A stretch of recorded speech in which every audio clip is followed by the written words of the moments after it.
On today's show, my two eldest sons were in your AP English literature class, and I tried for years to get these boys to love reading, and and pretty much failed. I mean, they were okay, but I really tried throughout the elementary years, the middle school years, to get them to love reading and love reading literature as I did. But it was only when they went through your AP literature course that they actually started a love for reading that they still continue today. So my question to you is, how do we get students to love reading and to love reading good literature? So let me first say that that's not true. I'm sure you sowed the seeds and they were just not saying anything to you. Yeah. And when they heard, oh, my school teacher is also saying this, it must be worth something. Let me start continue to read, not start. Oh, I'm sure your boys are reading, but they weren't telling you much about it. Welcome to Education Today. I'm your host, Solanke. I spent 15 years as a secondary English teacher, and I've also been on the other side as a parent of 3 children who have completed the formal schooling years of kindergarten through 12th grade and are now in the college and career stage. Now I'm here to have conversations with teachers, students, administrators, parents, and other stakeholders about all things education. Join me as I cover current topics in education from preschool through to college, career, and beyond.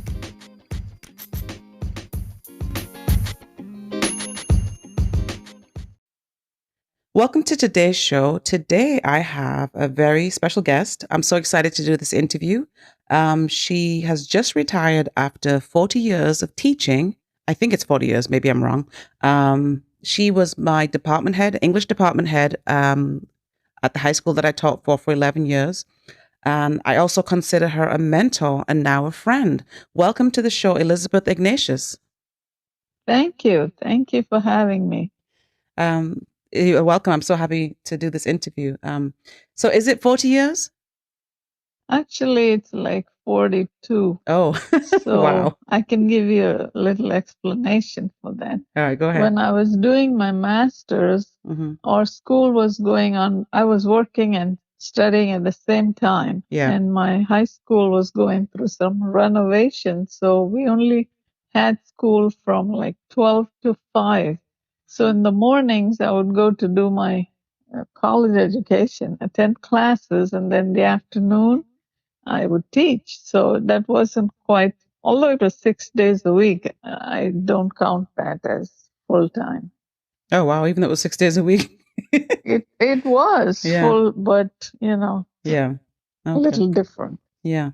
So 42 years in education. Tell us about the types of schools you've taught in. And I think you've taught in different countries also. And then tell us which subjects.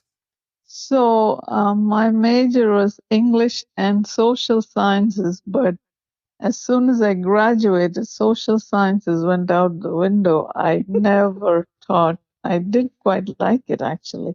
That's funny. So I've always taught high school English. Oh, okay.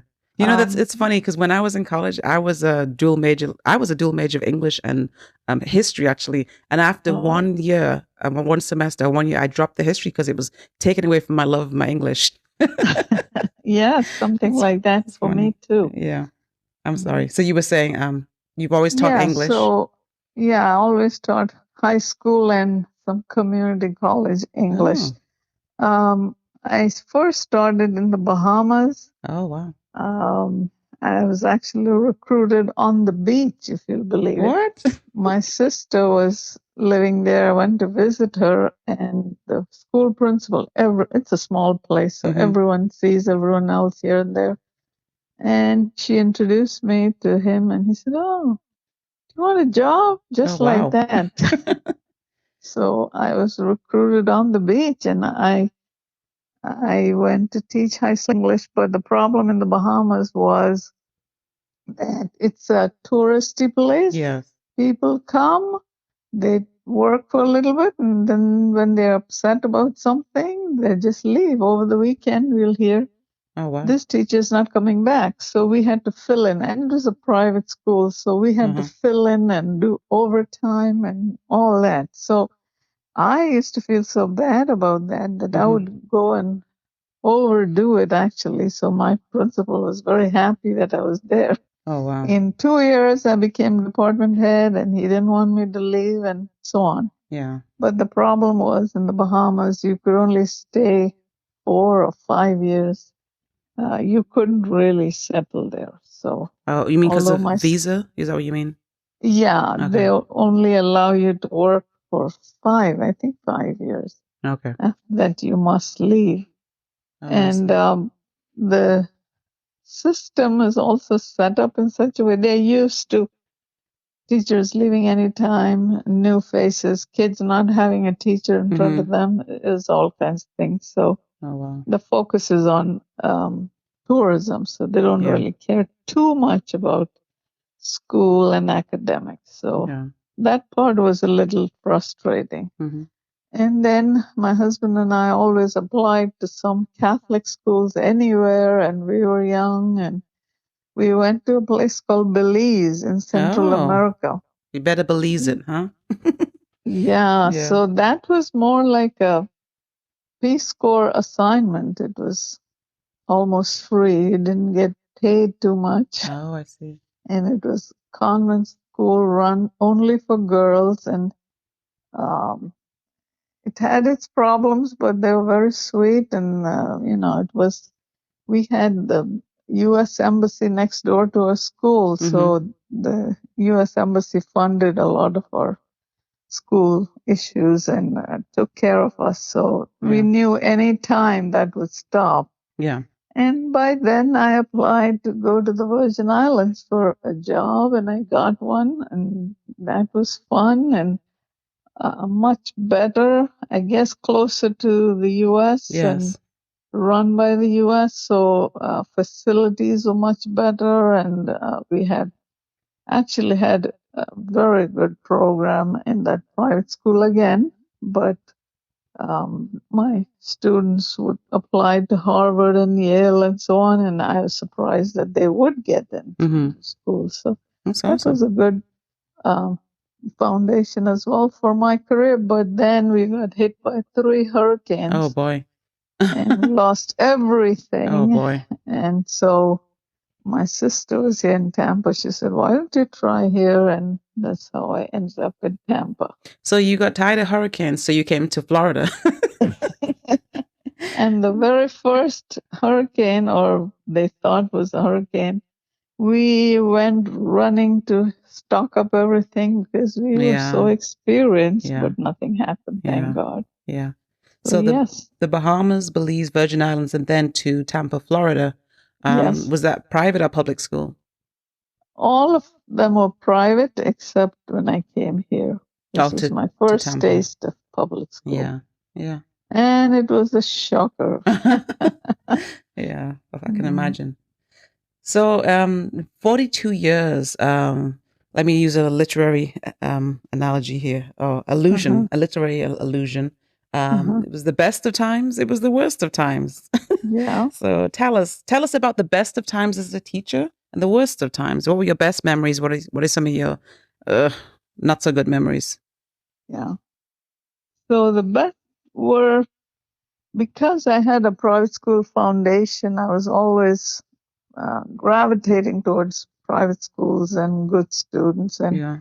the ability to teach the way we want to teach and all of that. So, and we weren't bound by all these rules and policies like, you could actually would go to the grocery store and run into parents and would talk about their kids at school. It was so easy. Yeah. So that kind of freedom was there. And of course, private school, the parents paid for their kids' education, so they were more interested, more invested in it, and so were the students. So that was a good part of it. And we could almost manipulate the curriculum to teach what we wanted to teach. Yeah.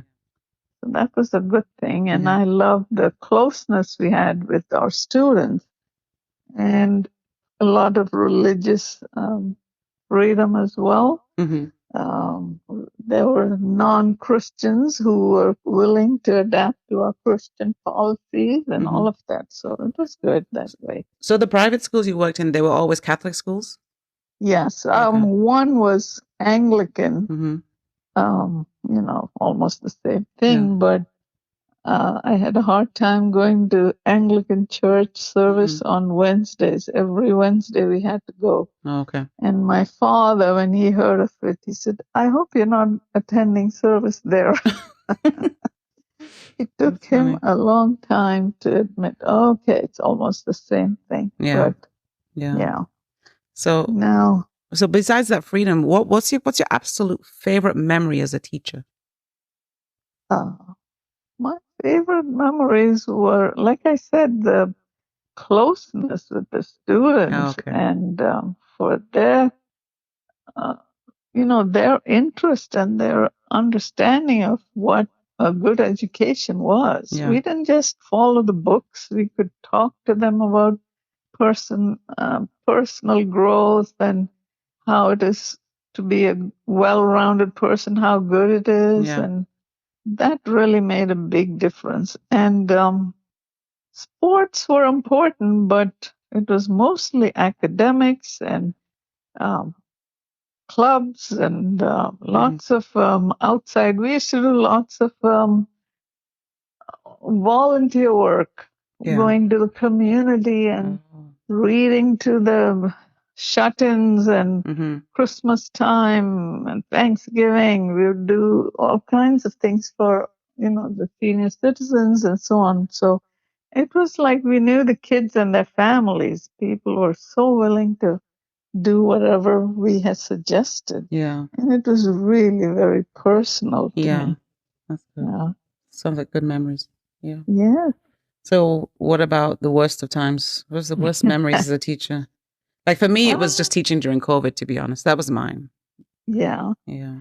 For some reason, COVID didn't bother me too much. At first, I was very concerned about if students were listening to me or paying attention or not. That was one thing. I hoped that I wasn't just lecturing and they were not listening. With the online teaching. One of the things I really felt that when I came to public school, this big shift of teaching to standards and tests, and I didn't feel that freedom. And some of the times I felt like it was a little bit of a show more than really teaching. For example, I'll tell you, from when I came from private schools and I came to public school, I used to look around the room the first 5 minutes, just take my attendance and start. Yeah. Here, we had to sit down, take the attendance, and if somebody came in and we weren't sitting, as you know, it was like, oh, you haven't taken attendance. Yeah. And that really, those kinds of things. And then you know how it is with the standards. Yes, we're always teaching them the standards, but stand and point and ask them what number we're working on. Those things really I did not like. Writing the standards on the board and all that kind of thing. Yes. And say, what are we doing today? Especially if someone walked in. Yeah. Feels all those very things, much like micromanaging, doesn't it? Yeah. And a lack of creative freedom.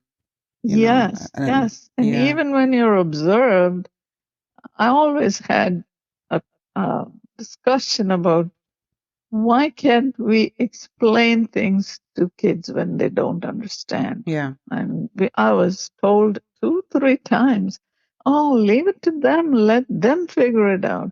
But they wouldn't, or they would misinterpret something. So I couldn't stand back and just say, oh, okay, you got it? Okay, go ahead. I just had to go back and explain it to them again. So to me, that I didn't quite like that part of teaching. Yeah.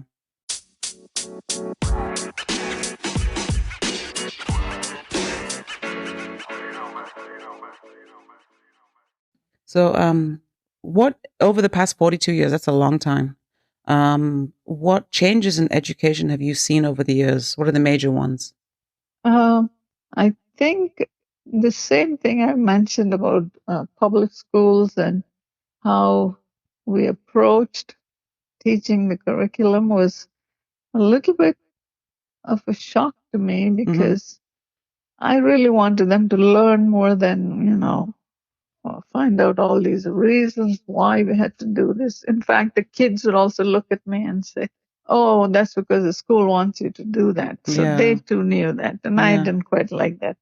But slowly I realized that I had to rise above that and make do and go ahead with what I had planned. And so I got more comfortable with that. So I would say one of the changes I felt was that I had to adapt to the system. Yeah. And if you look at the public schools, there's more than just syllabi to follow and things like that. So what we used to also have was, we still have, is the plethora of opportunities for children. Yeah. They can pursue what they like and they can, it's not limited. And there's so many opportunities for them to grow and to select what fields they want. And Yeah. at first, I couldn't understand why students were not interested in English. Yeah. It was a Yeah. mystery to me. It took a while. And then I started to adapt with changing times. We have to have students pick what they like, and maybe they also learn English literature at the same time. And I felt like I was successful to some extent in doing that as I grew older and as I taught more and more. So I think one of the changes and the challenges is for teachers also to recognize what interests them and go from there, especially when they pursue their university education. Yeah. You mean for the Yeah. for the teachers to look at what they are Yes, passionate what is about? best for Okay. the Oh, student for the as well. students. Okay, I see. I see. Yeah. Okay. So, you always taught English. So, Yes. how do we inspire students to love reading, not just literature, but nonfiction also? How do we inspire them to want to read? Because I only taught for 15 years, but I saw just a struggle and a decline there. So I'm sure you saw even more of that over 42 years. But you still, Yeah. like, my experience with you is that, like, just observing you teaching and then having my own children, my offspring in your class, it's like where I wasn't able to succeed and inspire them to read, you were. So that after taking AP Lit with you, my two eldest who had you, my youngest didn't have you, but he kind of de facto had you because He still apparently, came to visit me. yes, apparently he became a part of your class for part of the. I think he wanted, but my two eldest, it was after being in your AP Lit class that they started to love to read and still read modern fiction, but also classics to this day. So, how do you inspire students to love reading? Yeah. I wish I could take credit for your kids, but I did not do that much of a job. But I still feel something. Yeah. To me, when I was in school, we read books and we understood plot and theme and symbolism and all that. Yeah. And that was it. But now I feel like I can connect, or I encourage the students to connect everything to life, to real life. And sometimes we talk about, uh, things like what was going on through this character's mind and how was he attracted to this woman or whatever. We talk about these things, and I noticed the kids looking at me like, "Oh, we can talk about this?" Is Yeah. one student said to me. I said, "Yes, that's what we have to do." Yeah. And connect it to real life. The whole person, you have to look at it from that angle and see, maybe someone's interested in math. And I had this valedictorian one year, and he came and he said, "I hate English, but I'm going to try AP Lit." I was quite happy to see him, and every day I would watch him and say, "Oh, he's getting bored, he's getting bored." But I remember distinctly one year one class, we were doing sonnets. I think we were looking at rhyme scheme and rhythm and all that. And he's there counting and tapping on the desk. And I said, "What is he doing?" And he said, "Yeah, I think I know how to look for these things now." And almost apologetic that he knew it.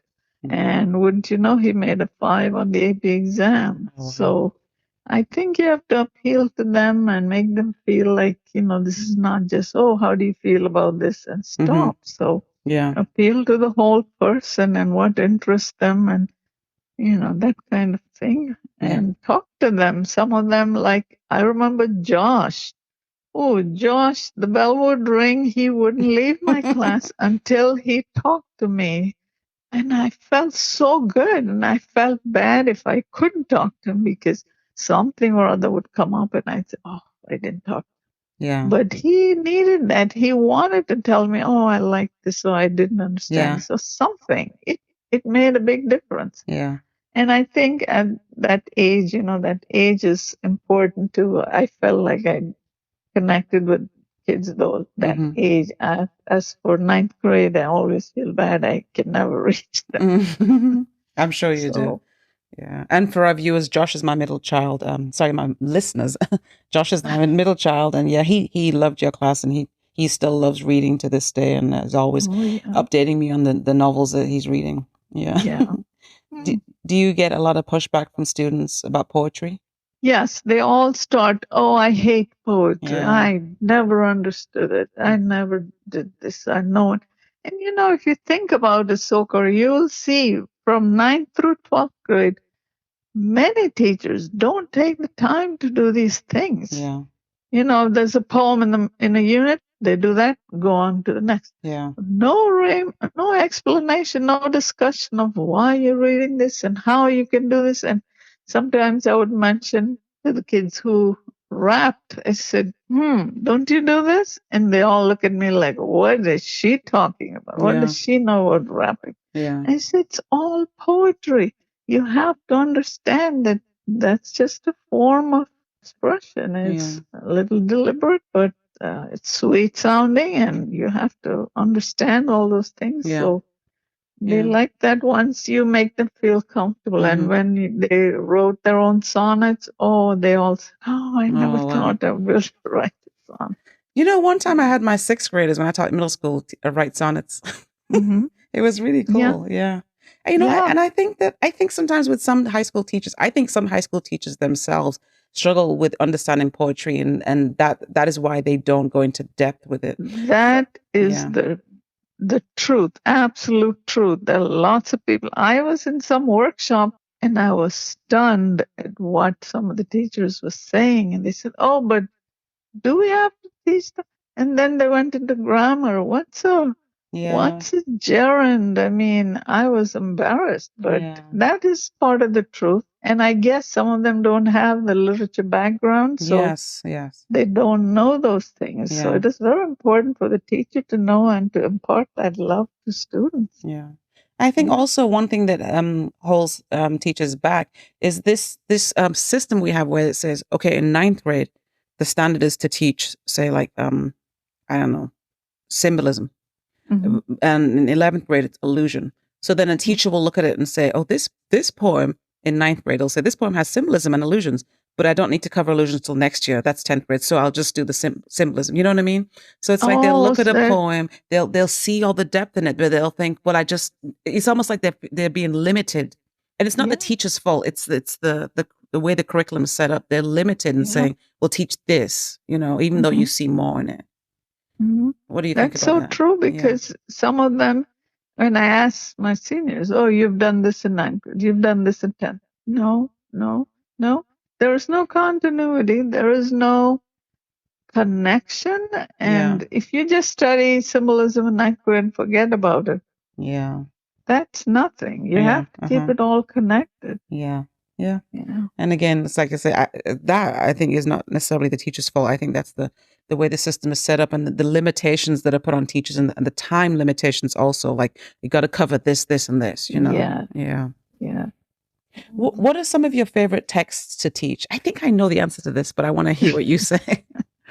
Yes. You already asked me about poetry. I love to teach poetry, but anything from 16th, 17th, 18th century poetry, I love those. Mhm. And of course, my number one love is Shakespeare. And the kids Mm. just look at me like I'm some fossil, some dinosaur, but that's okay. I love it. So Hamlet, Macbeth, I any knew of the it. tragedies. I Yeah. love the tragedies. Yeah. So Mhm. I'm all for that kind of Yeah. literature. Okay. Yeah. So, for me as an English teacher, I was so excited when I got the opportunity to teach Chinua Achebe because Mm, I got to teach my background to the students and expose students to my yes. background. Have you ever Mm. had the opportunity to teach a text from an Indian writer? Not really. There were one or two poems and some not the famous ones, not Hmm. even the ones I knew. So I had Yeah. heard of some of them, but nothing really that I would like to. And I think because the ones we had or we have in India are mostly maybe used in British schools, not Okay. here. Like I don't know if you've heard of Tagore. He is a great poet, but you Uh-huh. never see anything by him in any of the books. They Yeah. have some by people who have come to America and they're always struggling with their identity or Yes. some such thing like that. So Yeah. I never felt that it was so beautiful that, but whenever I got a chance to, I would try and explain what it was and Yeah. that what's in the name kind of thing. Oh, yeah, yeah. Those things I would do. And I would encourage some to read these books for the independent novel in AP. So Mm-hmm. hardly anyone did that. So Yeah. I didn't quite get that chance. Yeah.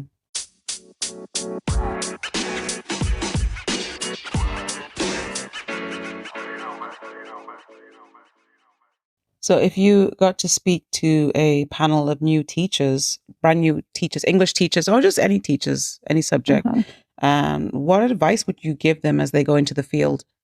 So the first thing I like to tell new teachers when they're beginning the year that they should plan at least a quarter at a time, not just this week or Mm-hmm. tomorrow's lesson or whatnot.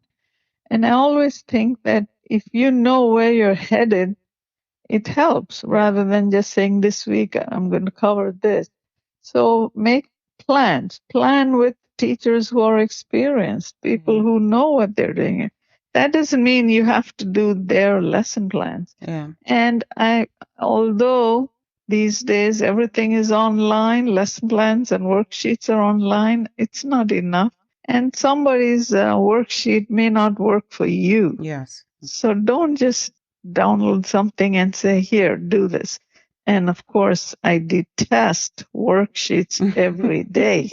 I did the opposite where I would explain and talk and show examples, blah, blah, blah. Yeah. But I realized that there are some students who need that worksheet so Mm-hmm. that they can take notes, and that's fine. Yeah. But don't limit yourself to worksheets and say that class is doing this, so I have to do this Yeah. as well. Yeah. So, and then I say establish your routines in the first, I would say the first month even, Mm-hmm. because once you know what might happen in your class, you're ready for it. Students know how to adapt to it instead of just stopping the class and making you talk about something else and Yeah. all that.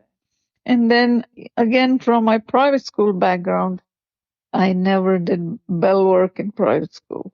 Mm. We looked around the room, who was absent, just started the lesson. But Okay. I realized that for many students, as they come in, bell work gets them going. They Yeah. feel like they can start the class, and you too can feel, they'll start the work.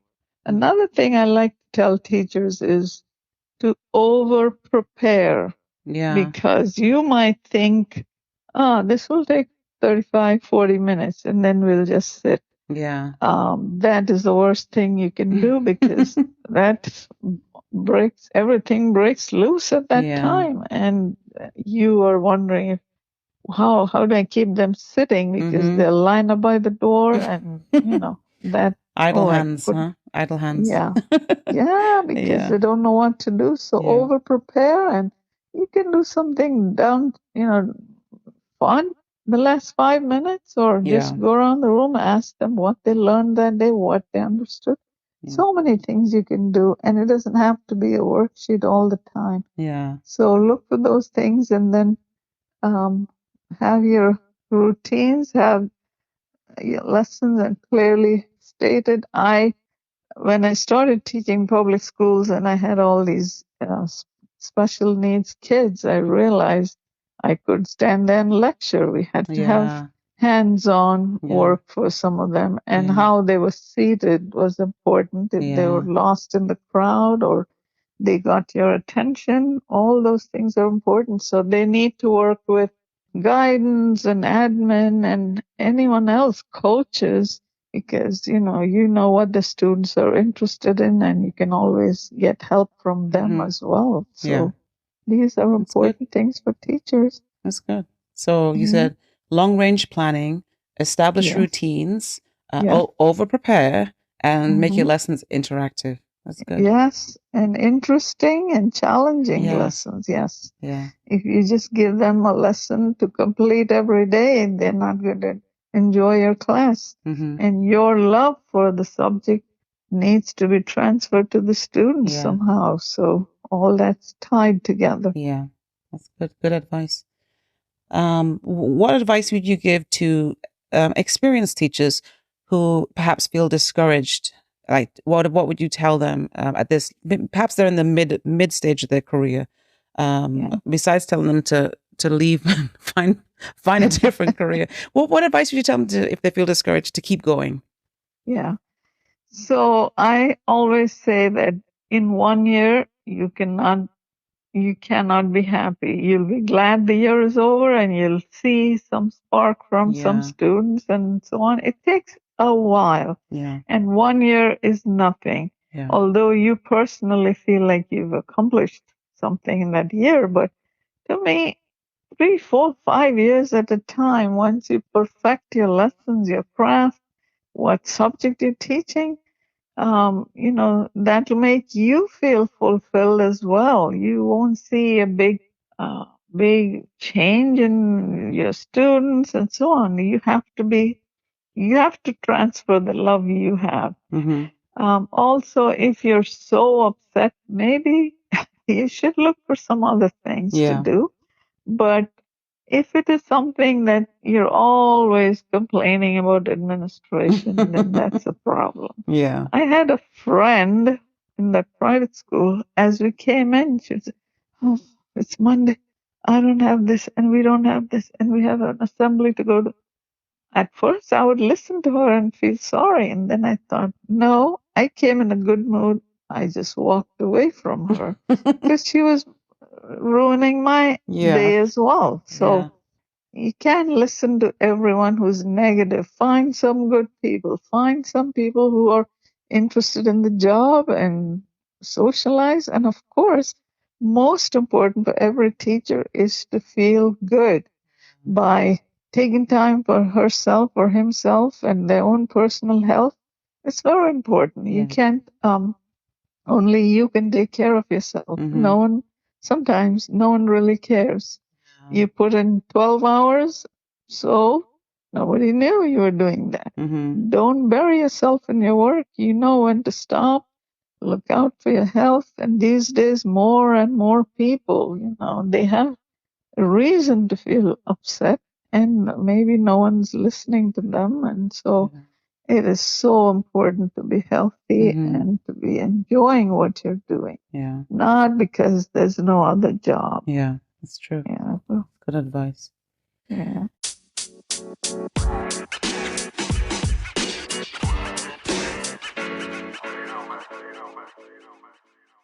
So now that you've retired, well, you say you've retired. I'm not convinced. What's next? Tomorrow is my official date, July Oh, 31st. wow. Congratulations. Yes. Yeah. Thank you. So what's next for you? I know you're doing some mentoring of other AP English literature teachers. What's next? Yes. Um, I think that's going to end too because I'm not in school. Oh, I But see. some of them asked me if they can speak to me and meet with me here and there, and I said yes. Mm-hmm. By law, if I want my pension, I cannot work for a year Oh, in wow. in any state position, any job that's a Florida state. I see. So I can work at some maybe Barnes and Nobles or something Yeah. and just volunteer somewhere, go to do something at my church. I can do those things. Mm-hmm. But I'm not planning this 1 year. I really want I've felt like I'm actually at home and doing things I like, Oh, and good. Good which for I you. never did. Yes. Yeah. So I'm doing those things, and in the back of my mind, there is that need, that urge to go teach at a college somewhere, maybe USF, HCC, but let's see. I hope my Mm-hmm. health will allow it. So Amen. Yeah. otherwise, that's something I would do, even if I do it part time, Yeah. but Yeah, I nothing can too see you. strenuous. I can see you doing that. Yeah. You'd be really good at that, and you would Uh, really, you would I love hope so. teaching literature at that level. Yes, I would like that. Yeah. Yeah, yeah, that's Yeah. awesome. Yeah. Wow, Barnes and Noble. Yeah. All Yeah, I right. can go there and volunteer or work there for a little bit. Or someone said, you could work at Macy's. And I thought, no, that's not me. I Yeah, don't know if I can do that. you get good discount. Yeah. Pardon? You'd get good discount. I'm sure. Yes. Yeah, But yeah, I'm not quite into that yeah, kind of thing. yeah. Yeah. Wow. So no more essays to grade. That must feel wonderful. Oh, what a load off my shoulders. I still, as I'm cleaning, I say, are there any papers lying here? I still have Because I recurring always had dreams. papers to grade. Yeah. Yeah, I have recurring dreams about essays that I have to grade, and oh my goodness, time is running out, and I gotta. Yes. Isn't that something? It's Yeah, on your mind all the time. yeah. Do you remember the final essay that you graded before retirement? The final one was on independent novels, where they Oh, had to choose one and write about it. And I was happy to see the variety of topics, because it was almost like they were showing me, oh, you didn't let me read this, so here goes oh, my choice. So, yeah, but I was glad they chose different kinds, yeah, and always encouraged world writers, not yeah, just very limited focus on yeah. American and Mm-hmm. so on. Yeah. Yeah. So Oh, some of them were happy. I asked them to read some poems in Spanish, even, and they liked that. And they felt, oh, and Black History Month, I did a lot of, especially with my dual enrollment classes, I did a lot of Black history and especially poetry. And yeah, they were stunned. They were just like, oh, this is so good. Can we read this? Can we write that? So yeah. this is, like you said, they miss out. There's so much to do in 4 years of high school, and Yes. sometimes they don't get it. Yeah. Yeah. So they need that exposure. Mm-hmm. Yeah. Yeah. Well, thank you so much for taking this time to talk to us and reflect on 42 years of teaching. You have such an amazing legacy, and you're much beloved by all of your students and colleagues too. I know you'll truly be missed in the classroom from students, but you definitely deserve your retirement. Yeah. So congratulations Thank you to so you. much for all your kind words. Yeah. Oh, you're welcome. Yeah. Congratulations on your retirement, and thank you for talking to us today. Thank you.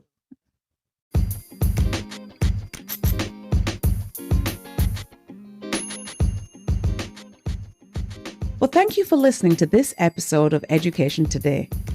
We'll be back next time with more current topics on all things education. In the meantime, you can email any questions or comments you have about the show to edtodaypodcast@gmail.com. If you enjoy the show, please hit the subscribe button and consider leaving a review on whichever platform you are listening. We are listener supported, so if you are able to give a one-time or monthly donation, check out the show notes for ways in which you can give. Check out my blog for more about my experiences in education at medium.com/@SOKO. That's medium.com/@SOHKOR. You can also find me on Instagram at SOKO_rights. That's at SOHKOR_rights. See you next time, and thank you again for listening.